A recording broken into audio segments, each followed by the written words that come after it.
We take you live to President Trump speaking with reporters before he departs the 2025 NATO summit in The Hague, Netherlands. You're watching C-SPAN 2. Wonderful countries. But I want to thank you for joining us at the conclusion of a highly productive NATO summit in the Netherlands. I want to thank them for the royal treatment they've given us. Couldn't have been nicer. And it's a beautiful country, really a beautiful country.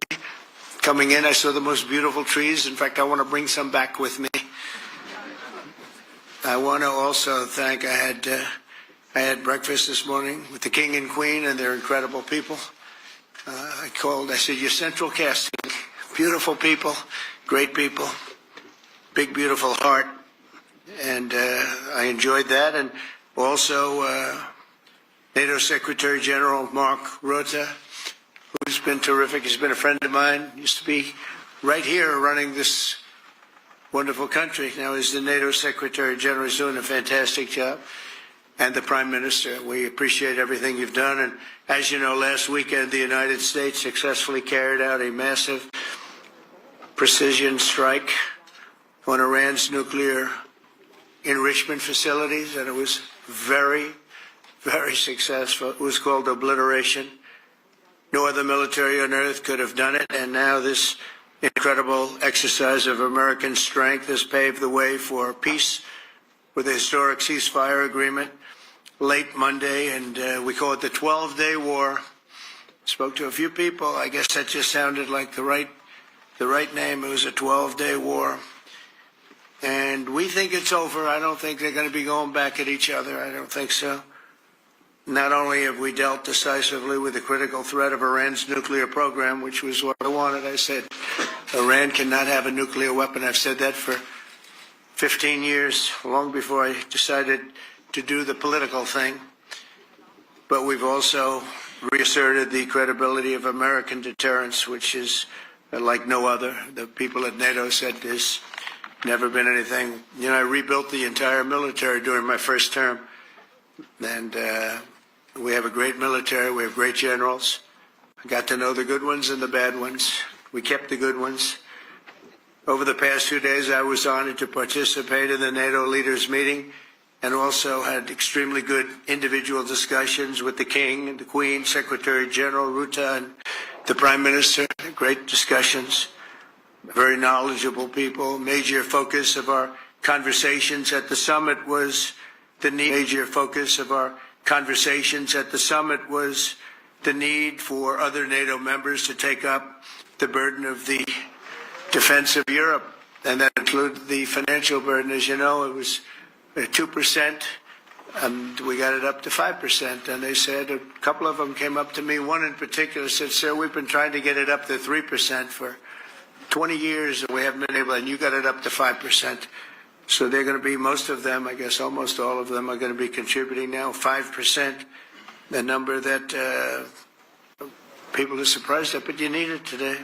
The United States accounts for 2/3 of all NATO defense spending. And since I began pushing for additional commitments in 2017, believe it or not, our allies have increased spending by $700 billion. I said to people, you don't have any money, and a lot of them weren't paying. And so I started the process, and I picked it up as soon as I got back, which is 6 months ago.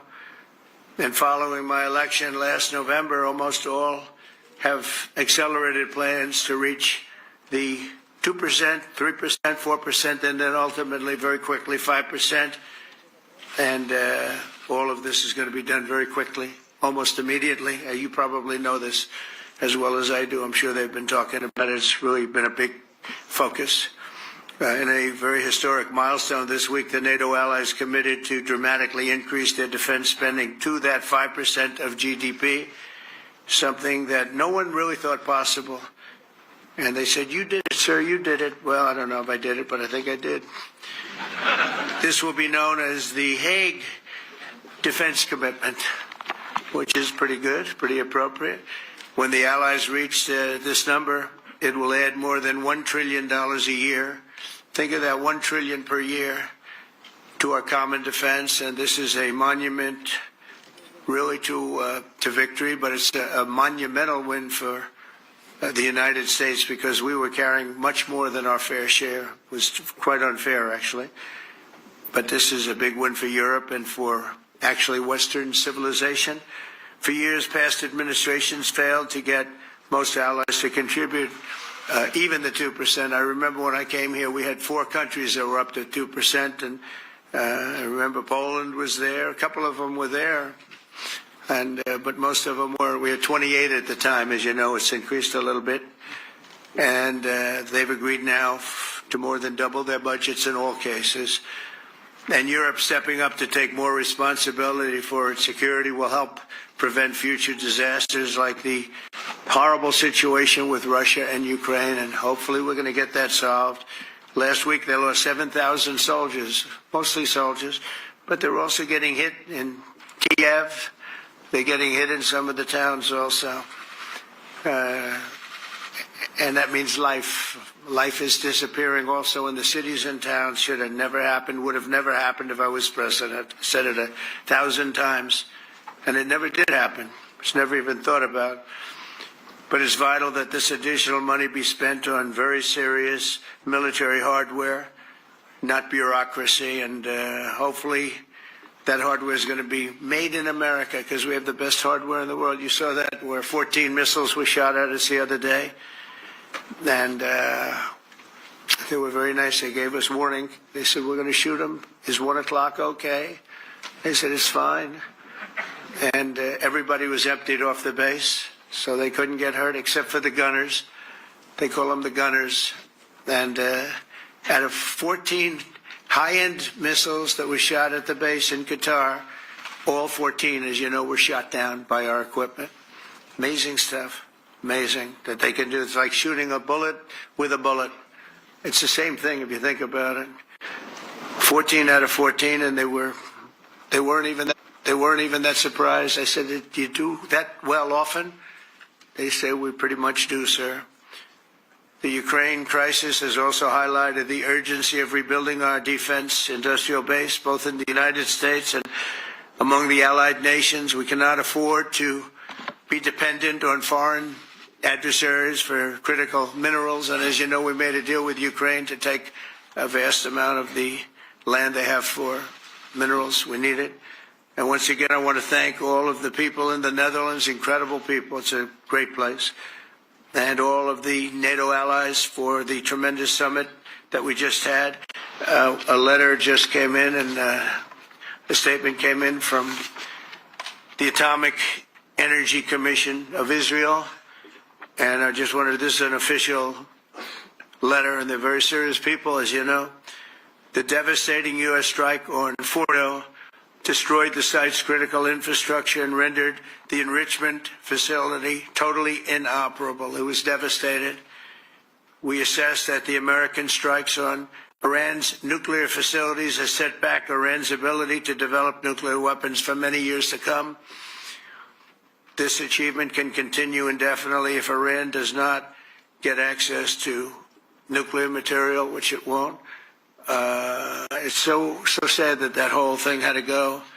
But I just want to thank our pilots. You know, they were maligned and treated very bad, demeaned by fake news CNN, which is back there, believe it or not, wasting time, wasting it. Nobody's watching them, so they're just wasting a lot of time, wasting my time. And the New York Times, they put out a story that, well, maybe they were hit, but it wasn't bad. Well, it was so bad that they ended the war. It ended the war. Somebody said in a certain way, you know, that it was so devastating, actually. If you look at Hiroshima, if you look at Nagasaki, you know, that ended a war too. This ended a war in a different way, but it was so devastating.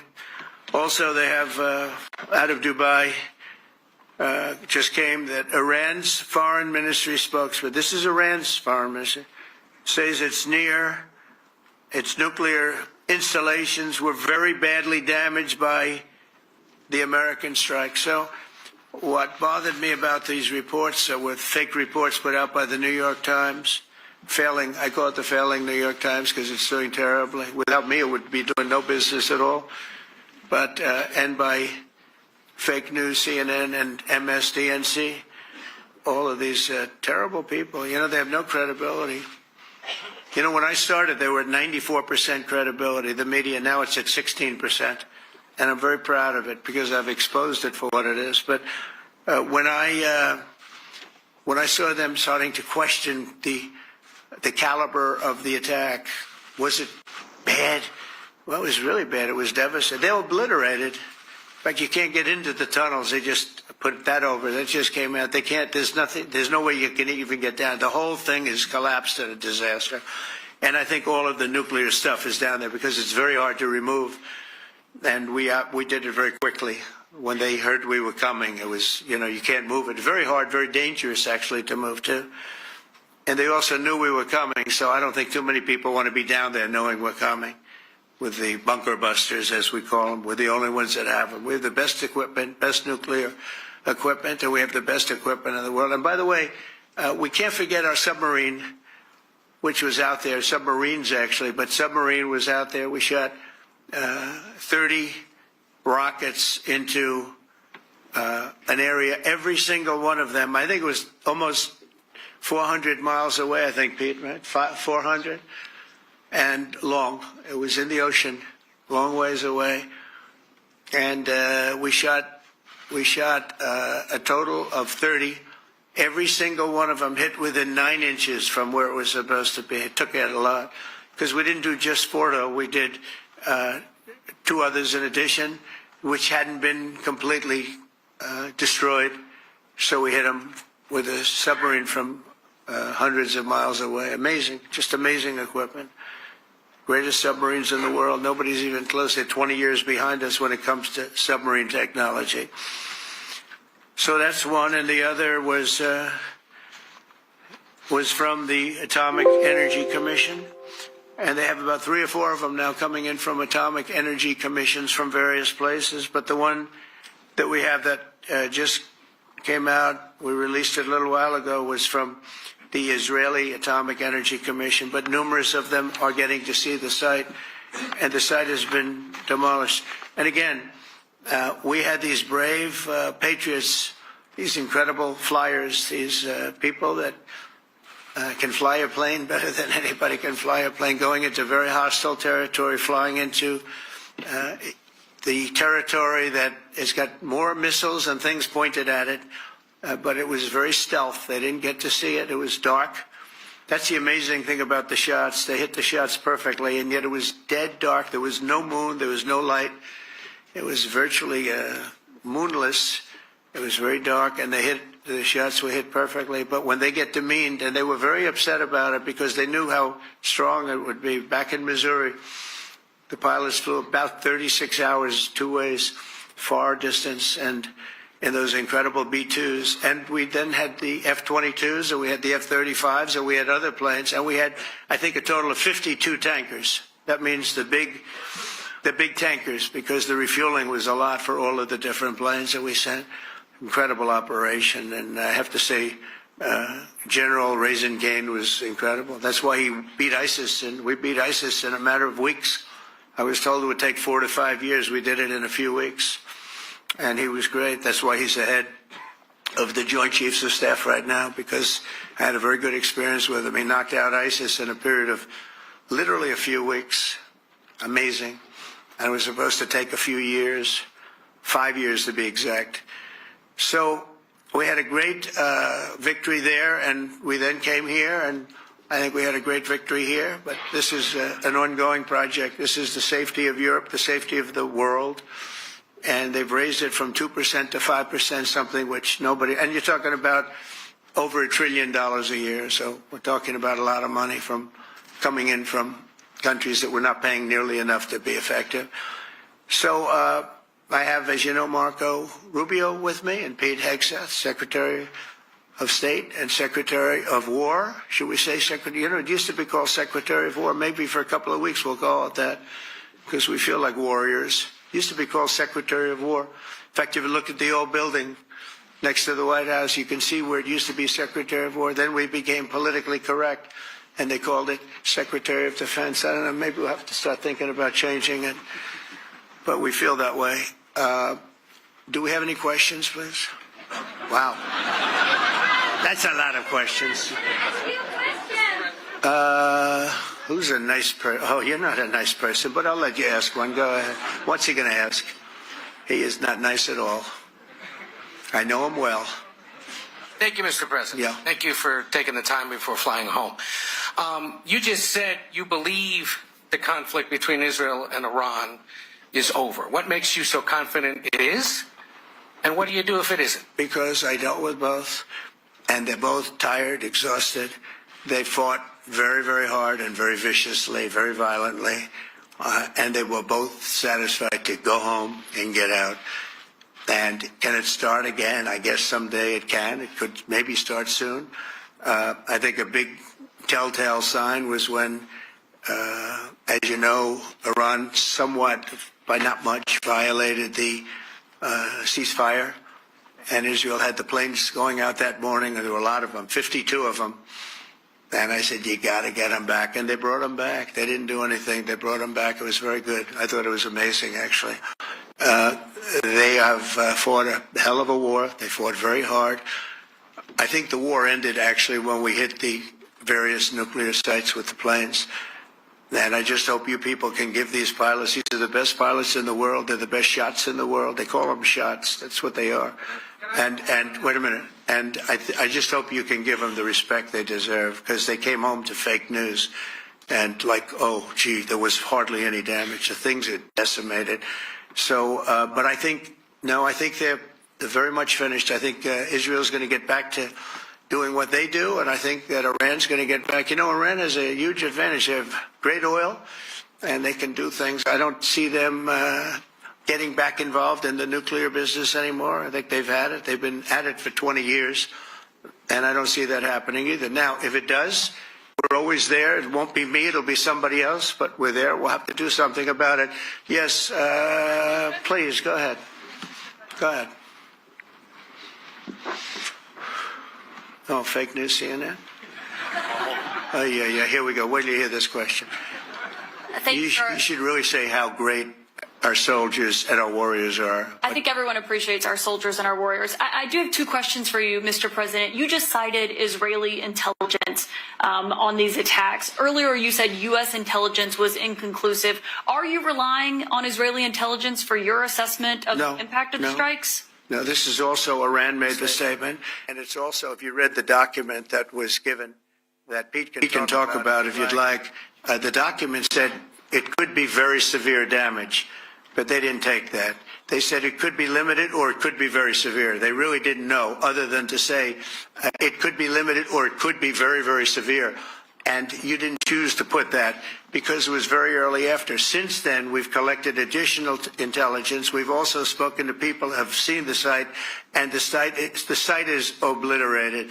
And we think everything nuclear is down there. They didn't take it out. Okay, question? Please, go ahead. Go ahead. Yeah. Blue dress. Thank you so much, Mr. President. Yesterday, you said China can now continue to purchase oil from Iran. Yeah. Are you giving up on your maximum pressure campaign? Because there are sanctions right now. With who? On Iran. No, look, they just had a war. The war was fought. They fought it bravely.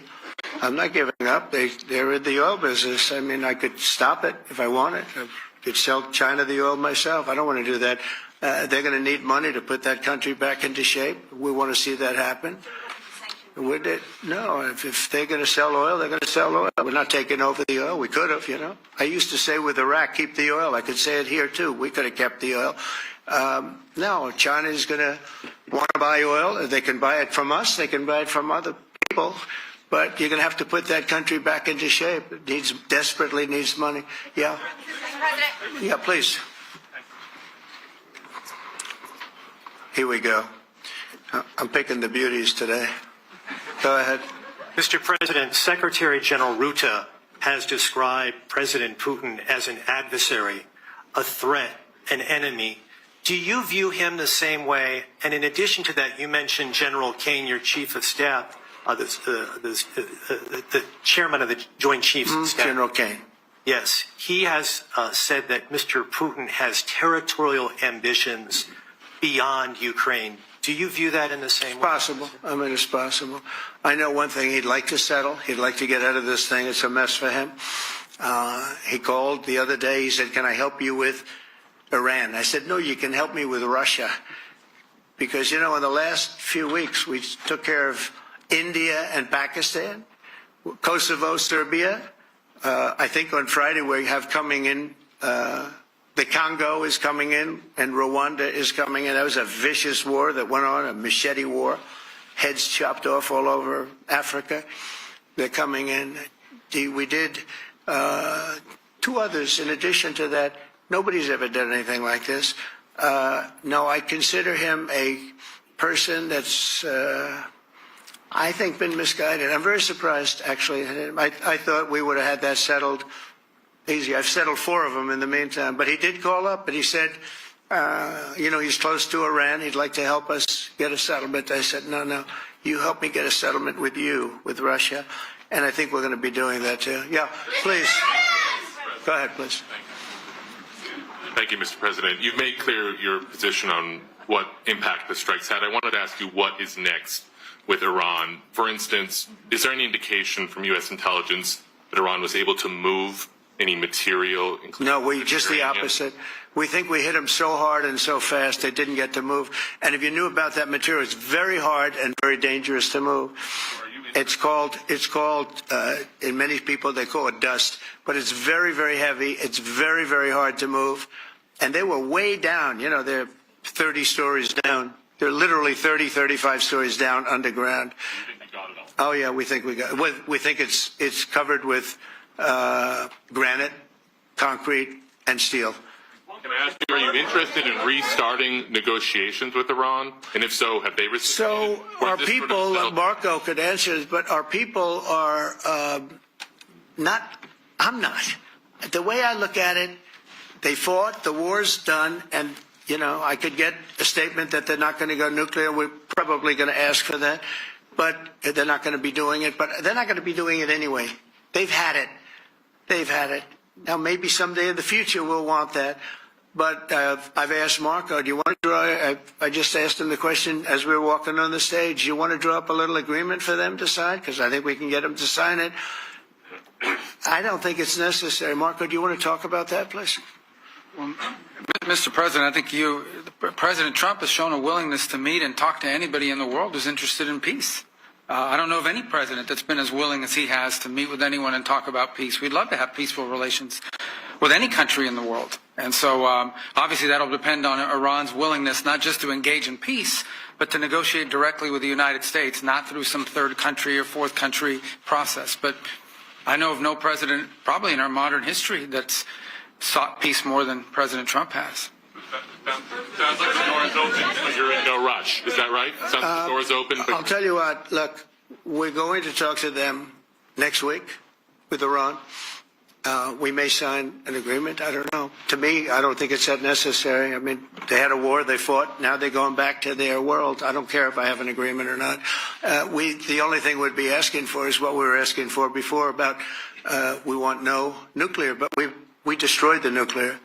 In other words, it's destroyed. I said, Iran will not have nuclear. Well, we blew it up. It's blown up to kingdom come. And so I don't feel very strongly about it. If we got a document, wouldn't be bad. We're going to meet with them, actually.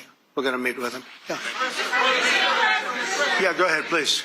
Yes. Mr. President, Netherlands TV, thank you for visiting our country. Good. As I understood, I, of course, would like to know how you slept last night at the House of the King. Oh, I slept beautifully. But probably a more serious question. I think you just had a meeting with President Zelensky. Did you discuss any ceasefire in this Russo-Ukrainian war? No. I wanted to know how he's doing. He was very nice, actually. You know, we had little rough times sometimes. He was couldn't have been nicer. I think he'd like to see an end to this. I do. I think what I took from the meeting couldn't have been nicer, actually. But I took from the meeting that he'd like to see it end. I think it's a great time to end it. I'm going to speak to Vladimir Putin, see if we can get it ended. But look, these are brave people. They're fighting these wars all over the place. You know, last week they had, I guess, close to 7,000 young soldiers, Russian and Ukrainian soldiers were killed, 7,000 in 1 week. It's crazy. It's crazy. So I'll be speaking to Putin. No, I had a good meeting with with Zelensky, and I had a lot of good meetings. We had a lot of good meetings with a lot of people, a lot of great leaders. But he's fighting a brave battle. It's a tough battle. Yeah. Go ahead, white dress. Thank you. Ida Hallikainen from Finland, Ilta-Sanomat. Good. You have played golf with President Alexander Stubb. How do you see Finland as a NATO ally and partner, and how would you describe your relationship with our president? Well, he's a very good golfer. Okay. In fact, he was on his college golf team. He went to a good college in the South, as you know, a very good college, and he was a good golfer. We had a good time. I think my relationship's great. I want to buy icebreakers. You know, you're very good at icebreakers. And I actually made him an offer. I didn't go to Congress. They'll try and impeach me for this. But there's an old, it's not old, it's fairly new, but it's used icebreaker. And I offered him about 1/3 of what he asked for. But we're negotiating. We need icebreakers in the U.S. And if we can get some inexpensively, I'd like to do that. Actually, they'll fix it up, make it good. Also, we may buy some icebreakers. You know, you're the king of icebreakers, that particular country. They make them good. They make them really good, and they know what they're doing. And so we're negotiating with them for about 15 different icebreakers. But one of them is available now. It's old, and it's, old. It's like 5-6 years old. And we're trying to buy it. I'm trying to make a good deal. That's all I do my whole life. My whole life, that's all I do is make deals. Yeah, please. Go ahead. Sir, go ahead.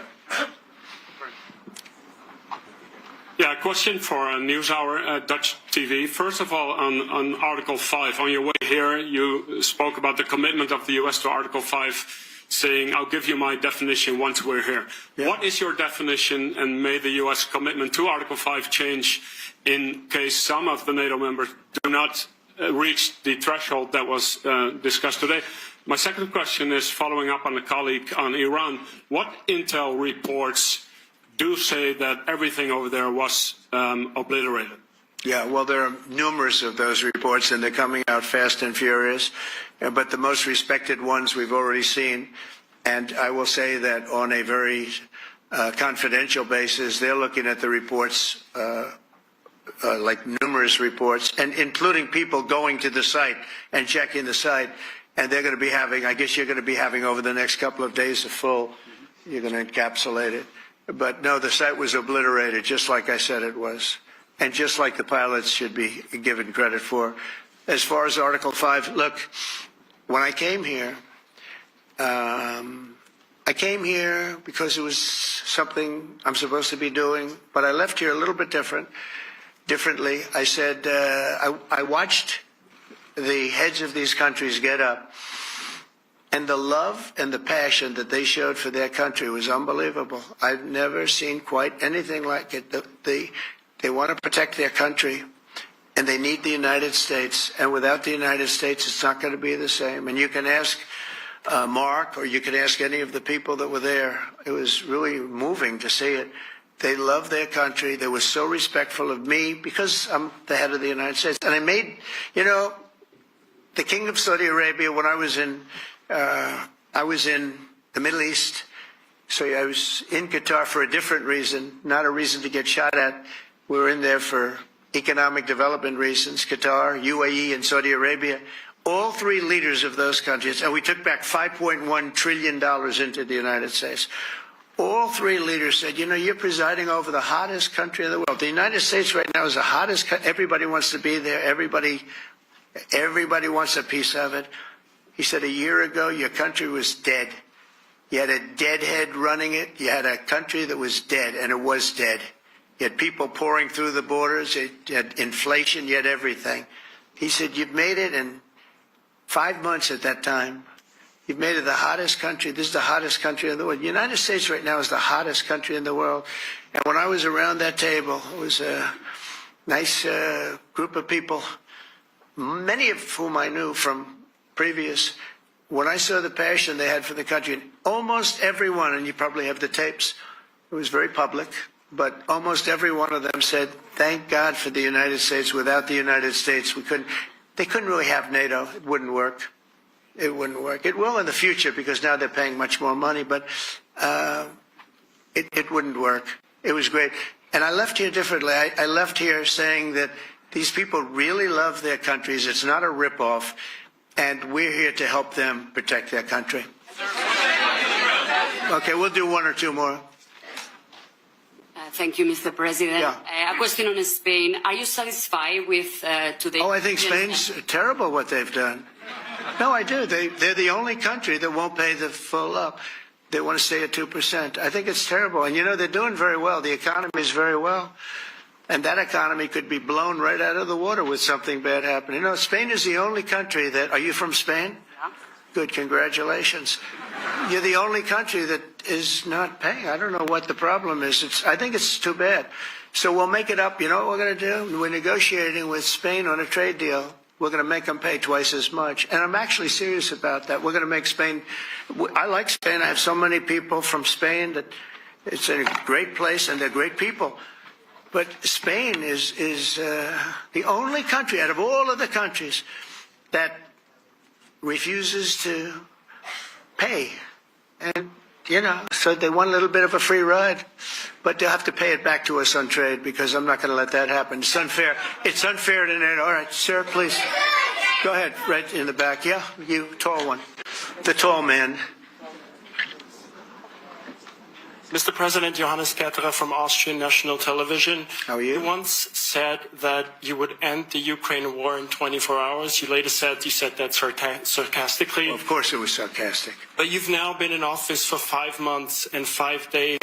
Why have you not been able to end the Ukraine war? Because it's more difficult than people would have any idea. Vladimir Putin has been more difficult. Frankly, I had some problems with Zelensky. You may have read about him. And it's been more difficult than other wars. I mean, look, we just ended a war in 12 days that was simmering for 30 years, frankly. We ended Rwanda and the Congo. It's coming to sign the documents. We've already signed basic documents, but they're coming, I think, to the White House on Friday. We ended Serbia was going to go at it. But maybe the most important of all, India and Pakistan. And that wasn't whether or not they may someday have nukes like we're talking about in the Middle East, like we're talking about with Israel and Iran. This is they have nuclear weapons.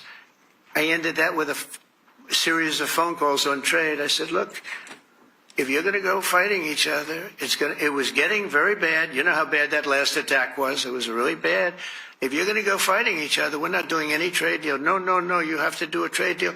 They said, we're not doing any trade deal. And in fact, I had the general, who was very impressive. The general from Pakistan was in my office last week. You know, Prime Minister Modi is a great friend of mine. He's a great gentleman. He's a great man.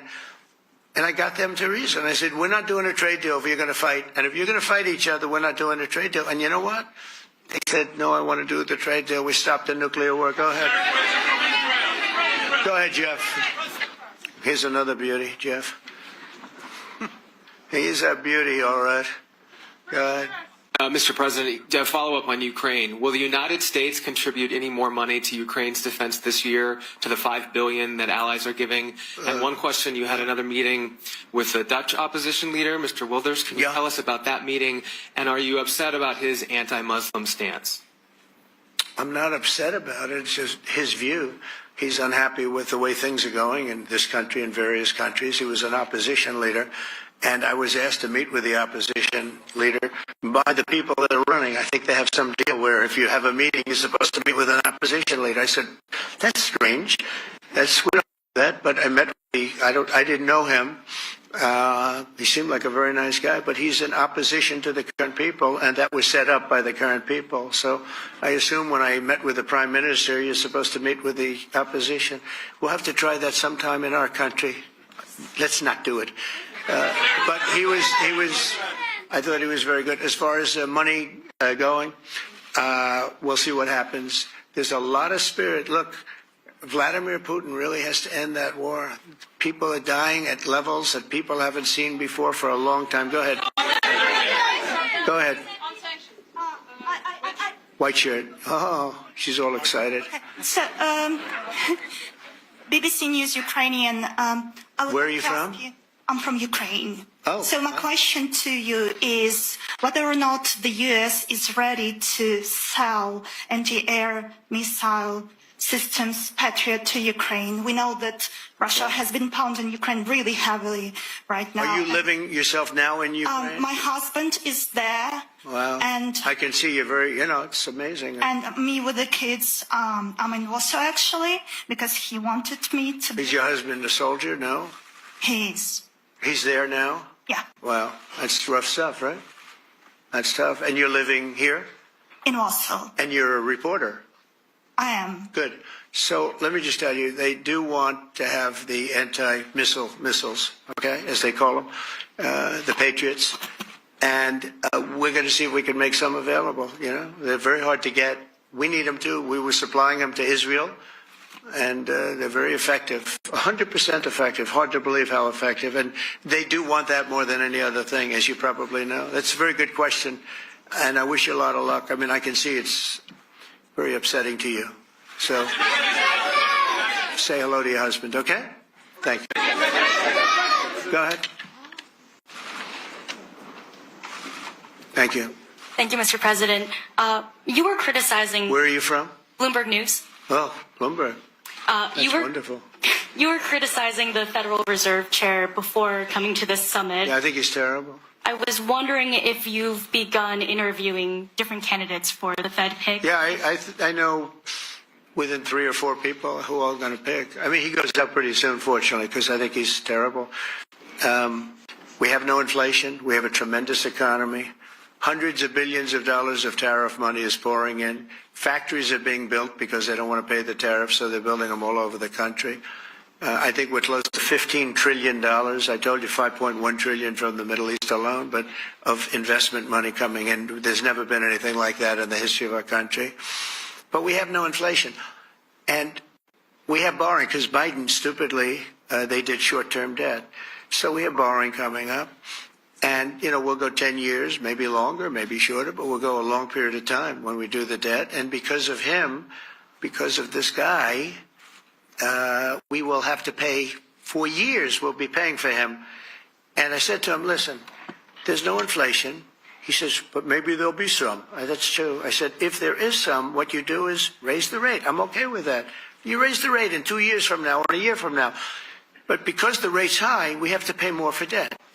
It's pretty equal. In other words, if it's 4%, it's 4%. If you drop it a point, you'll pay 3%. So it's fairly equal. Not necessarily, but fairly equal. So we're going to end up paying maybe 2 points or 3 points more. 3 points would be about $900 billion a year because of this very average mentally person. He's an average mentally person. I'd say low in terms of what he does, low. Low IQ for what he does, okay? Wait, so instead of paying $900 billion, we don't want to pay 900 just because he doesn't want to lower the rate. I said, if there's inflation in 2 years or 3 years or 1 year from now, you raise the rate and you take care of the inflation, among other things. But he's probably a very political guy, I guess. I don't know. I think he's a very stupid person, actually. All right, one more. Let's go. How about you? Go ahead. She looks so happy and everything. Thank you. So I'm from Spain, too. I'm Anabu from La Vanguardia. I wanted to know if... You're where from? Spain. I wanted to know if you want to... That's the Spain corner right there. Shouldn't have said that. That's okay. I do like Spain, by the way. I think it's unfair that they're not paying, but go ahead. Are you going to negotiate directly with Spain about... I'm going to negotiate directly with Spain. I'm going to do it myself. They're going to pay. They'll pay more money this way. You should tell them to go back and pay. You're a reporter? You tell them to go back. They ought to join all of those countries that are paying 5%. Spain's going to be just about the only one that's not. They were the most hostile toward doing it. It just doesn't make sense to me. Okay. All right, Kelly, go ahead. Here we go. Here's another one. Hello, sir. Thank you very much. We got them all today. Okay.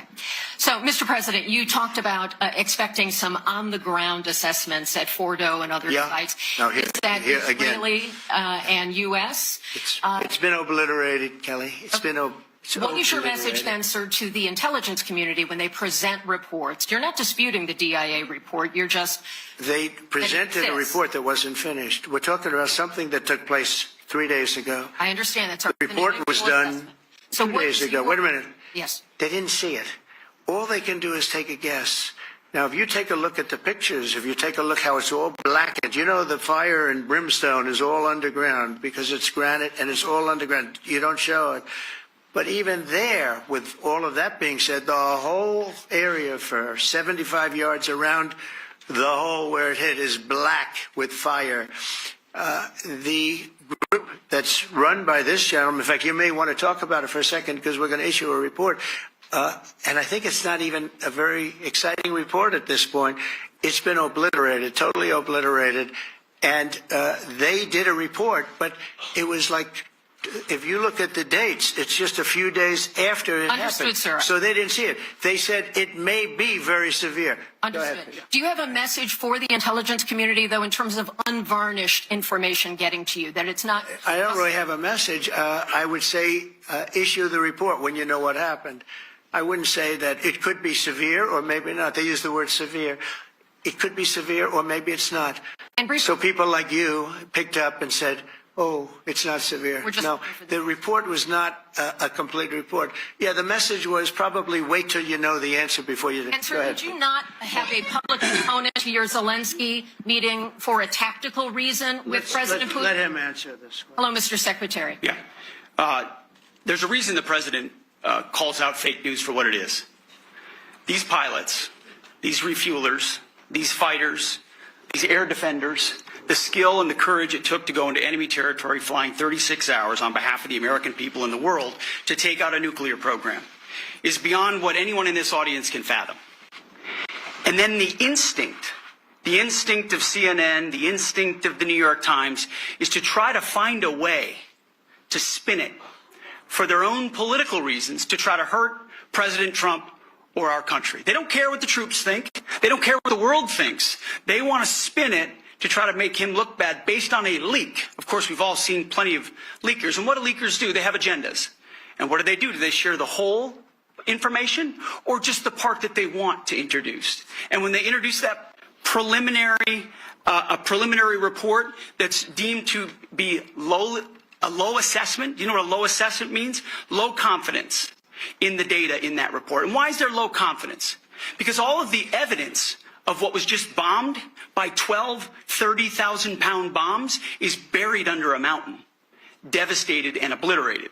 So if you want to make an assessment of what happened at Fordo, you better get a big shovel and go really deep, because Iran's nuclear program is obliterated. And somebody somewhere is trying to leak something to say, oh, with low confidence, we think maybe it's moderate. Those that dropped the bombs precisely in the right place know exactly what happened when that exploded. And you know who else knows? Iran. That's why they came to the table right away, because their nuclear capabilities have been set back beyond what they thought were possible because of the courage of a commander-in-chief who led our troops, despite what the fake news wants to say. But you're not disputing the report said what it said, even though it was initial. The report said what it said, and it was fine. It was severe, they think, but they had no idea. They shouldn't have issued a report until they did, but we've gotten the information. I think Pete said it better than you can say it. And, you know, you should be proud, you, especially you, should be proud of those pilots, and you shouldn't be trying to demean them. No, those pilots flew at great risk, a big chance that they'd never come back home and see their husbands or their wives. Let me just tell you, you and NBC, fake news, which is one of the worst, and CNN, New York Times, are all bad. They're sick. There's something wrong with them. But you know what? You should be praising those people instead of trying to find something. By getting me, by trying to go and get me, you're hurting those people. They were devastated. You know, I got a call from Missouri, great state, that I won 3 times by a lot. And I got a call that the pilots and the people on the plane were devastated because they were trying to minimize the attack. And they all said it was hit. But we don't think it was really maybe hit that badly. And they were devastated. They put their lives on the line, and then they have, and I'm not referring to you, but real scum come out and write reports that are as negative as they could possibly be. It should be the opposite. You should make them heroes and heroines. You should make them really people that they were so devastated when they heard this news. And you know what they said? One of them, I spoke to one of them, said, "Sir, we hit the site. It was perfect. It was dead on." Because they don't understand fake news, because they have a normal life, except they have to fly very big, very fast planes. But it's a shame. You should be making them heroes. All right, in the back. Go ahead, back, white, yeah. White jacket, yeah. Go ahead, give me a mic. Hello. Deborah Haynes from Sky News. Good. Mark Rutte, the NATO chief, who is your friend, he called you daddy earlier. Do you regard your NATO allies as kind of children? No, he likes me. I think he likes me. If he doesn't, I'll let you know. I'll come back and I'll hit him hard, okay? No? He did it very affectionate. Daddy, you're my daddy. Do you regard your NATO allies, though, as kind of like children, and they're obviously listening to you and they're spending more, and you're obviously appreciative of that, but do you hope that actually they're going to be able to defend themselves, defend Europe on their own? I think they need help a little bit at the beginning, and I think they'll be able to, and I think they're going to remember this day. And this was a big day for NATO. You know, this was a very big day. They took it. One of the gentlemen said, "You know what? We've been trying to raise money raise the rate for 30 years," he said, 20 years, from almost the beginning. And he's been there for a long time. He said, "Until you came along, it never happened." What you did is amazing. It's been sort of an amazing day for a lot of reasons, but also for that. Yeah, go ahead. Do you think they can do it without you, though, in the future? Can they do it without Well, ask Mark. I mean, you have to ask Mark, okay? So we're heading back. We're heading back. I want to thank these two gentlemen behind me. They're incredible people. Both of them, they've done a fantastic job. And Susie's in the front, and she's done great. And Monica, thank you very much. That was quite an exciting time. And we're going to be heading back. We'll be back soon, and we'll see you in Washington, D.C. Remember this, we have the hottest country anywhere in the world. Thank you very much, everybody. Thank you.